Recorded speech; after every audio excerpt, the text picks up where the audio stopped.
For more than half a century, the U.S. was so dominant in basketball that its collegiate players were all that was needed to win the gold. And here's the thrusting for the USSR. They win it 82-76. The United States goes home stunned with a semifinal loss to the bigger, more experienced, and perhaps more clever. Those other countries were using pros. Playing against 18, 19-year-old kids. That is really unfair. After the U.S. won only the bronze medal at the Olympics in Seoul, the college kids were jettisoned. And I'm kind of disappointed that the teams from the United States have lost the last couple of years. And it's frustrating, especially the way those other teams be running and jumping around like they've done something special. It kind of really makes me mad. A 7-1 center, David Robinson. It's a watershed moment in the history of sports. David Robinson for controlling the middle and making sure nobody came down there. 71 for David Robinson. A 7-foot center, Patrick Ewing. Not just the Olympics, not just basketball. It moved the culture along. A 6'9" forward, Larry Bird. Larry Bird remains the greatest small forward ever, period, end of story. A 6'7" forward, Scottie Pippen.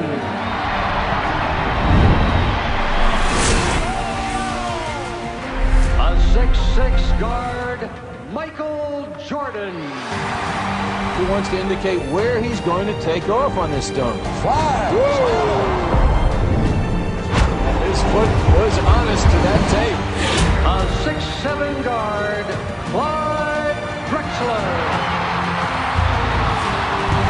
As he took off so well in the air and just glided like Clyde, the glide that he was. A 6'9" forward, Karl Malone. As he went down the middle and everybody just moved out the way and said, no way am I taking this charge.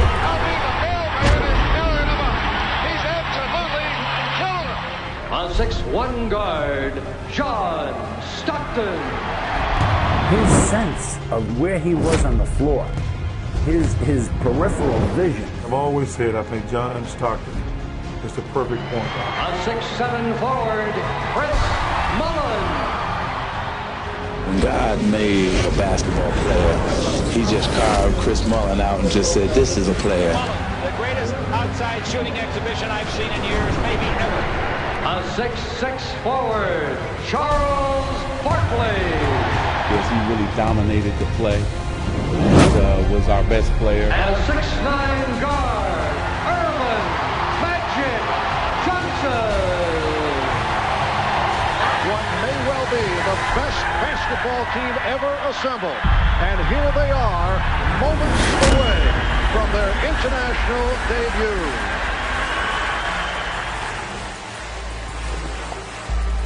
Cuban team spontaneously drops to its knees as if 12 popes had come by on Easter Sunday.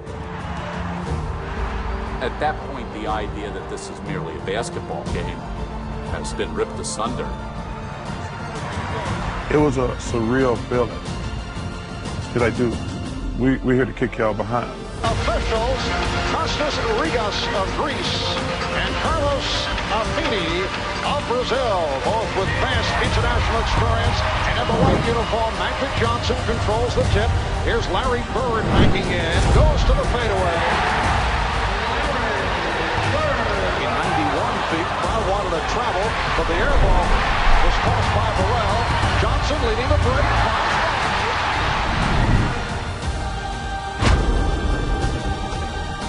We wanted to showcase to the fans who will be representing them.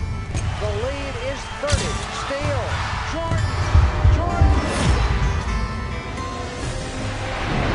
Oh, a bullet from Magic to Barkley. United States 62 and Cuba 26. Jordan off the fake. Michael Jordan with a spectacular move. Going to a second option. Never before and never again will there be such a team. Stockton's slide was trailing for 12.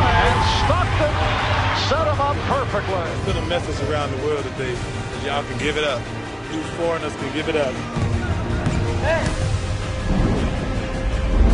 From three.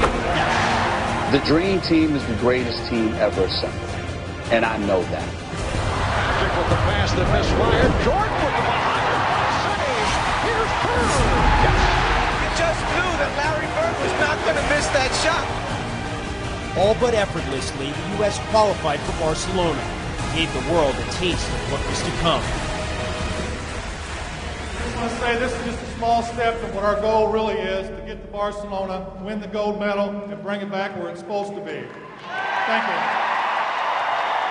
The United States has enjoyed the richest of basketball history and a record of unsurpassed world dominance until recently. It has been loss after loss for U.S. basketball at these tournaments, and what was once a golden tradition has paled into something less brilliant. But this year, America has assembled the Dream Team. Just moments ago, the Dream Team boarded the bus outside their hotel along the Ramblas. They're heading for their first matchup in Barcelona with the Angolans. I don't know anything about Angola, but Angola's in trouble, I think. Today, they're playing up against the greatest collection of basketball players ever. Well, Bob, this actually may be the biggest mismatch of the entire Olympics, and I'm talking from archery to taekwondo. In every category, might be at skill level or physical differential, the U.S. in effect is playing a different game. Michael penetrates. Can't find the hoop again. Finally run down by Drexler to Barkley, who slams it home. We realize how popular and how enormous this thing was. By plays such as that, here's Scottie Pippen. Off it goes to Barkley, and another two for Charles. I was like, guys, if we lose, it's going to be like the biggest upset in sports history. Yes. So Patrick connecting off the feed from Charles. Second half action, and the United States with a huge lead over Angola. Locked away by Karl Malone. Here's Magic Johnson, 4-on-2. Bird tries and lays it in, and that wide-eyed young man enjoying an explosive offensive performance by the Dream Team. Nice look to Barkley. Magic the U.S. with a 46-1 run. 46-1. It was just a tremendous atmosphere because there was an appreciation for how great the U.S. players were. The United States has defeated Angola by the score of 116 to 48. Major storyline that carries into this game involves Tony Kukoc, second-round pick of the Chicago Bulls back in 1989. The Bulls made a strong push to sign him last season. I'm looking at Michael and Scotty, and they're ready for, like, blood. We knew the world was going to be watching. We knew everyone wanted to see what Tony Kukoc was like, and we were going to give him the worst experience he ever had on the basketball court. They was debating who was going to guard him. No, I got it. No, I got it. Kukoc is nothing for 4, and he's contributed nothing. Tony Kukoc for Croatia. And he has it blocked away by Jordan. Here's Pippen, 3-on-1. And Scotty gets the roll. They played him so hard, and it was so hard from that night. I wasn't quite sure he was going to come over to the NBA. And the USA topples Croatia 103-70. This team of All-Stars is almost too good. Some think that we should go back to the collegiate. It's been too easy. You're going to stand out and root against Picasso? I mean, seriously. They rooted for genius at work. I kept thinking that the attention would dissipate. They're going to play the first game. They're going to win by 60. People are going to go back and watch Trek. The guy on the bench is taking pictures. We are having an effect over here.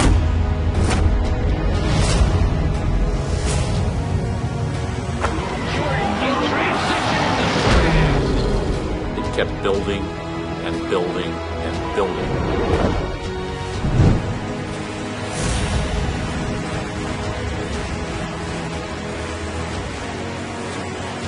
Somewhat anticlimactically, the dream had been fashioned into reality.